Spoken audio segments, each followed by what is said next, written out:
नमस्कार दोस्तों, आप देख रहे हैं सरकारी जॉब भर्ती और मैं हूं हेमेंद्र साहू। आज के जो टॉपिक देखेंगे आपके सहकारिता एग्जाम हैं, हॉस्टल वार्डन है, पुलिस कांस्टेबल है, सहायक परिचारक है, सहायक ग्रेड 3 है। यह सबसे जो मेन चीज़ क्या है, सीजीपीएससी और सीजीपीएससी के सीजी व्यापम के अंतर्गत जितने भी होने वाले एग्जाम हैं उन सभी के लिए यहाँ इंपॉर्टेंट है। आपके सिलेबस को उठाकर देखना, उसमें भारतीय इतिहास लिखा है जिसमें स्पष्ट तौर पर रहता है महाजनपद काल और धार्मिक आंदोलन है। मैंने इससे पहले आपको एक पढ़ाया भी था, सिंधु घाटी सभ्यता है और जो है वैदिक संस्कृति के बारे में, ठीक है। तो उसके बाद आता है महाजनपद काल और धार्मिक आंदोलन। आपके जो सिलेबस है उसी के अकॉर्डिंग मैं अनुरूप आपको पढ़ा रहा हूँ, ठीक है। तो चलते यहाँ पर वीडियो की तरफ। सर्वप्रथम अगर आप हमारे चैनल पर नए हो तो हमारे चैनल को सब्सक्राइब कर देना और बेल आइकन को जरूर दबा देना। दोस्तों यहाँ पर कहना चाहता हूँ कि जो महाजनपद काल का जो समय है वह 600 ईसा पूर्व से 325 ईसा पूर्व के मध्य है, जिसके अंतर्गत 16 महाजनपदों का उदय हुआ था। 16 महाजनपद कौन कौन से आप सभी को पता होना चाहिए, जैसे कि वत्स है, मगध है, वज्जी है और कुरु है, गंधार है। तो ये जितना भी हुआ था ना, वो सभी महाजनपद काल के 16 महाजनपद हैं, जिसका उल्लेख बौद्ध ग्रंथ के आगंतुर निकाय के माध्यम से मिलता है। उसके बाद आता है धार्मिक आंदोलन, जो कि 6ठी सदी ईसा पूर्व से 4ठी सदी ईसा पूर्व के मध्य है, जिसके अंतर्गत बौद्ध धर्म है और जैन धर्म है, इनका उदय हुआ था। अब देखते हैं यहाँ पर पहला क्वेश्चन को। किस शासक ने गंगा एवं सोन नदियों के संगम पर पाटलिपुत्र नामक नगर की स्थापना की? तो पाटलिपुत्र नामक जो नगर है, इसकी स्थापना किसने किया है? गंगा और सोन नदियों के संगम पर। ये रहेगा उदयन रहेगा। पाटलिपुत्र वर्तमान की पटना है। यहाँ पर देखे थे कि उदयन ये कौन है, ठीक है। तो सबसे पहली बात आता है कि उदयन का जो शासन काल है वहाँ 460 से 400 ईसा पूर्व तक से चला है। प्राचीन भारत में मगध एक सम्राट था, यानी मगध का एक सम्राट था। मैंने बताया था ना, जो 16 महाजनपद है उसमें से सबसे बड़ा अगर साम्राज्य की बात किया जाए तो फिर मगध साम्राज्य था, जिसमें से एक यहाँ शासक है। और यह हरिया का राजा अजातशत्रु के पुत्र और उनके उत्तराधिकारी था। किसके? अजातशत्रु के। अगले है 323 ईसा पूर्व में सिकंदर महान की मृत्यु हुई थी। ये प्रश्न कई बार पूछे गए हैं कि 323 में ईसा पूर्व में सिकंदर महान की मृत्यु है, वहाँ कहाँ पर हुई है? सही जवाब की जगह इनका बेबीलोन में हुई है, ठीक है, बेबीलोन में हुआ है। अगला है सिकंदर एवं पोरस यानी कि पुरु की सेनाओं ने निम्न में से किस नदी के आमने सामने वाले तटों पर पड़ाव डाला हुआ था? जैसे कि आप सभी ने एक धारावाहिक भी देखा होगा, पोरस है ना, पोरस जो एक सीरियल चलता है उसमें देखना, पोरस एक नदी है, ठीक है। वो नदी के नाम कौन से है? झेलम नदी है। तो ये झेलम नदी के इस साइड यानी कि भारत देश के उस पार जो पंजाब वाला एरिया है, पाकिस्तान वाला एरिया है, उधर कौन थे? सिकंदर। और इस तरफ थे पोरस या पुरु थे, जो कि सिकंदर के आक्रमण को रोकने का कार्य इन्होंने किया था। इसके बाद हम देखते हैं दोस्तों, मैं ना आपको प्रत्येक क्वेश्चन के साथ जहां पर जरूरत होता है तो अतिरिक्त जानकारी देने का प्रयास करता हूं, यानी कि आपको एक प्रश्न के साथ 2 से 3 नंबर का अतिरिक्त जानकारी मिलता है। यहाँ पर क्या है? झेलम नदी का जो प्राचीन नाम है वह तीस्ता नदी है। कभी कभी प्रश्न इसी को पूछता है कि झेलम नदी का प्राचीन नाम क्या है? वितस्ता नदी इसका आंसर रहेगा। और जम्मू कश्मीर से बहते हुए पाकिस्तान में प्रवेश करती है और खैबर पख्तूनख्वा व पंजाब प्रांत में यहाँ बहती है। अगला है पाली ग्रंथों में गांव के मुखिया को क्या कहा गया है? तो पाली ग्रंथ में, जैसे कि आजकल हम लोग बोलते हैं गांव के प्रमुख रहते हैं तो उसे क्या बोलते हैं? एक तो सरपंच होता है प्रशासनिक तौर पे, या जो गांव के जो मुखिया रहते हैं उसे हम लोग क्या बोलते हैं? प्रमुख बोलते हैं, ठीक है। तो उसी तरीके से पाली ग्रंथों में गांव के मुखिया को क्या कहा गया था? उस समय की बात है, ये रहेगा भोजक या ग्राम भोजक कहा जाता था। अगला है नंद वंश का संस्थापक कौन था? आपको बता रहे हैं कि नंद वंश का संस्थापक कौन था। सही जवाब आ जाएगा महापद्यनंद रहेगा, ठीक है, महापद्यनंद, जो कि नंद वंश के संस्थापक थे। कभी कभी ये प्रश्न आता है कि नंद वंश का अंतिम शासक कौन थे? तो घनानंद रहेगा, और ये जो है सिकंदर के समकालीन थे। अगला है मगध की प्रथम राजधानी कौन सी थी? आपको देखना है मगध की प्राचीन राजधानी कौन सी थी। ये रहेगा गिरिब्रज या राजगृह रहेगा, ठीक है, गिरिब्रज या राजगृह इसका आंसर रहेगा। यहाँ पर मैंने लिखा है मगध के सबसे प्राचीन जो वंश हुए थे उसके संस्थापक कौन है? बृहद्रथ था और इसकी राजधानी गिरिब्रज या राजगिरी था। अगले है 16 महाजनपदों की सूची उपलब्ध है। मैंने आपको बताया था प्रारंभ में ही 16 महाजनपदों का जो सूची है वहाँ आगंतुक निकाय में मिलता है, यानी कि जिसके क्षेत्र है और साथ ही साथ उनकी जो राजधानी है उसके बारे में उसमें विवरण दिया गया है। अगला है प्रथम मगध साम्राज्य का उत्कर्ष किस सदी में हुआ था? आपको बताना है प्रथम जो मगध साम्राज्य का उत्कर्ष हुआ था उसमें कौन सा सदी में हुआ था? कौन सा सदी में हुआ था? तो छठी सदी ईसा पूर्व। मैंने बताया था ना, छठी ईसा जो पूर्व रहेगा उसमें आपको देखने को मिलेगा एक तो जैन धर्म बौद्ध धर्म देखने को मिलेगा, साथ ही साथ उसके अंतर्गत आपको जो 16 महाजनपदों का उदय हुआ था तो ये भी उसी के समय हुआ था। अगला है सिकंदर का भारत में सफलता के निम्न कारण थे। जैसे कि सिकंदर, आप सभी को पता है सिकंदर महान थे, वहाँ बहुत बड़ा शक्तिशाली शासक भी था, उसके पास सेना भी थी। लेकिन भारत में जो सफलता हुआ था उनके कौन कौन से ऐसे वजह था जो कि वहाँ भारत में सफल हुए थे? सबसे पहला ऑप्शन क्या है कि भारत में तब कोई केंद्रीय सत्ता नहीं थी, तो बिल्कुल सही बात है, क्योंकि जब सिकंदर आक्रमण किए थे उस समय मगध एक सबसे शक्तिशाली राज्य था या देश था, लेकिन उनके शासक कौन थे? घननंद, उनको जरा से भी ध्यान नहीं था। इसलिए आप लोगों ने देखा भी होगा एक सीरियल आता है चाणक्य बोल के, है ना, चाणक्य या विष्णुगुप्त है, उसमें उन्होंने समझाने को गया था लेकिन वह नहीं माने, उल्टा उसे अपमानित कर भेज दिया था और इसीलिए जो है चंद्रगुप्त मौर्य नाम के एक शासक को तैयार किया है। दूसरा क्या है, उसकी सेना श्रेष्ठ प्रकार की थी, तो ये भी बात सही है। तीसरा है उसे देशद्रोही भारतीय शासकों का सहयोग मिला, तो ये भी बात सही है, क्योंकि कोई भी देश में अगर आक्रमण होता है तो वहाँ के जो कह सकते हैं हम देशद्रोही रहते हैं उनका साथ मिलता है तो फिर जाके वहाँ आक्रमण सफल होता है। और चौथा, वह एक अच्छा प्रशासक था। तो कुल मिलाकर हम कह सकते हैं 1 2 3 4 ये सभी सही रहेगा, डी आंसर सही रहेगा।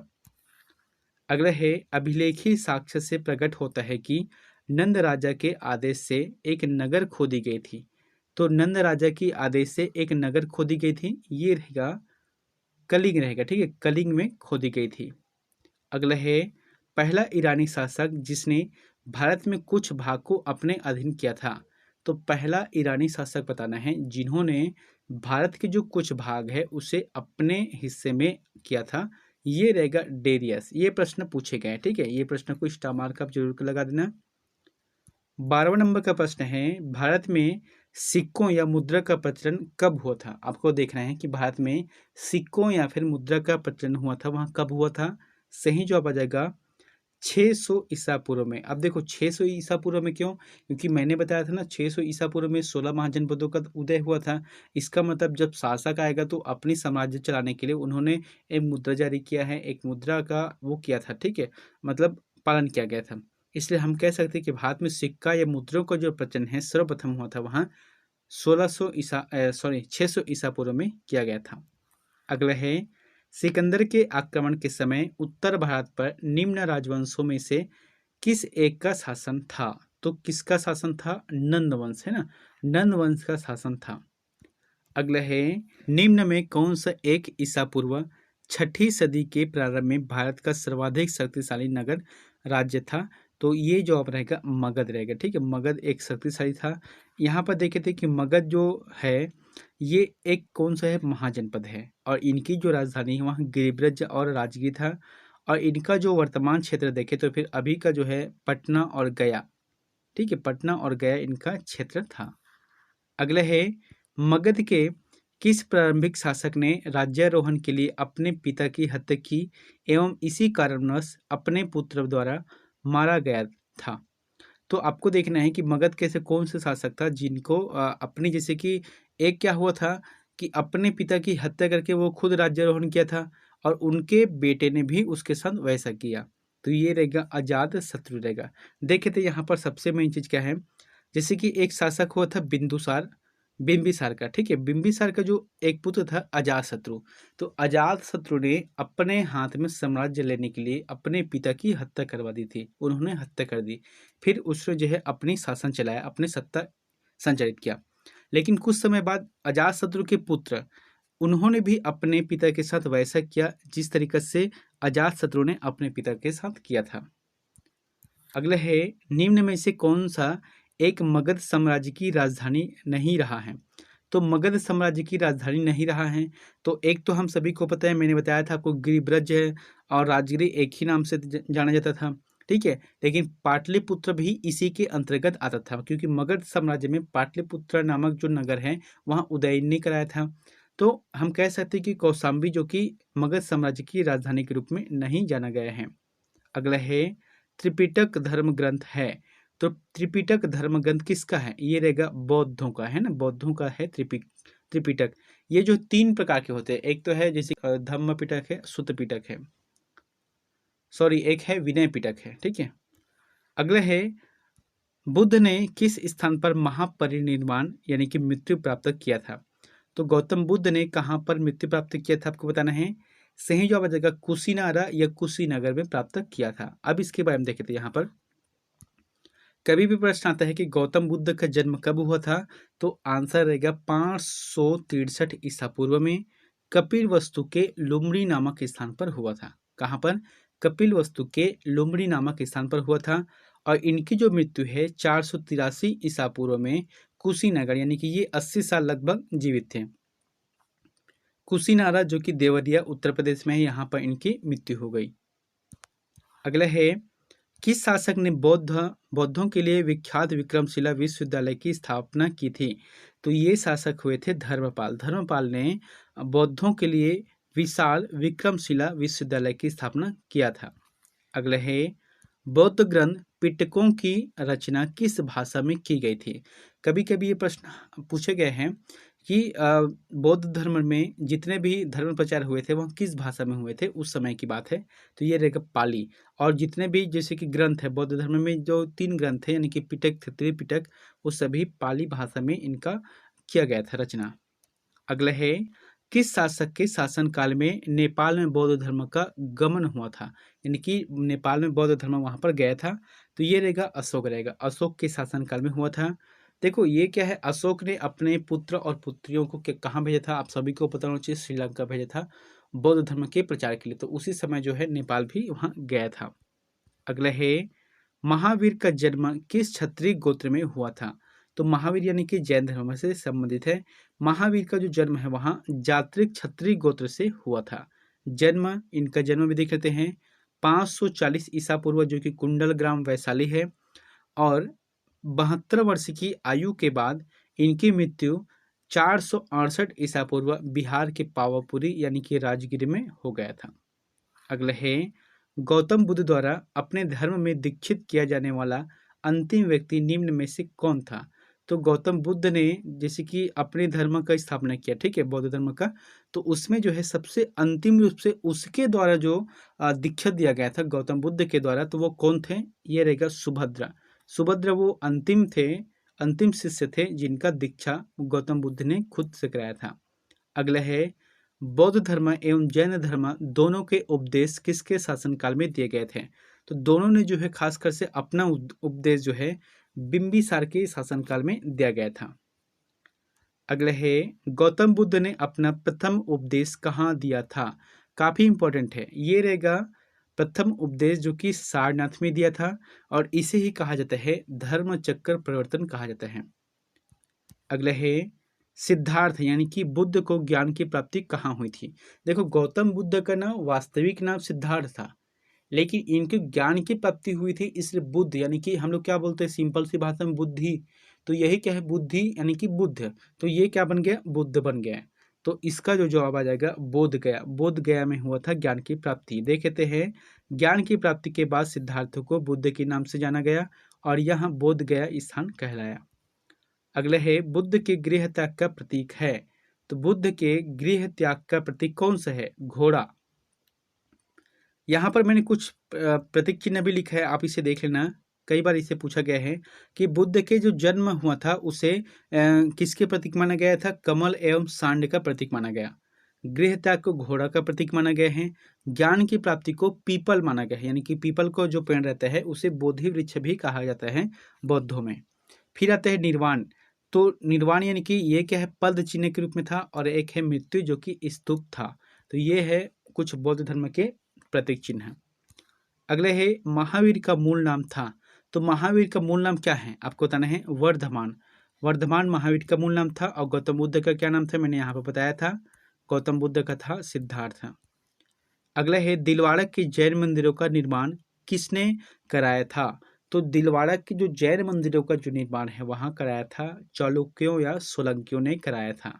ठीक है दोस्तों, मैंने यहाँ पर कुछ चीज लिखा है, इसे अच्छे से समझना, क्योंकि इसी से प्रश्न आपके कम से कम 20-25 क्वेश्चन बन सकते हैं।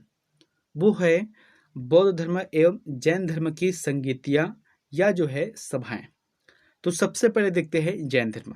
तो जैन धर्म में सिर्फ 2 बार ऐसे हुआ था जो कि संगीतियाँ या सभाएं हुई थी। कौन कौन से? प्रथम हुआ था 300 ईसा पूर्व में। और ये करने वाला कौन है? इनके अनुयायी थे, क्योंकि इनकी मृत्यु तो पहले हो गई थी। और इसके जो जैसे कि 300 ईसा पूर्व में किया गया था, तो वो स्थान कौन से थे? पाटलिपुत्र थे। और उस समय अध्यक्ष किसने किया था? स्थूलभद्र ने किया था। फिर द्वितीय बार जब हुआ था उसमें 6ठी शताब्दी में हुआ, जिनका स्थान है वल्लभी, जो कि गुजरात में है।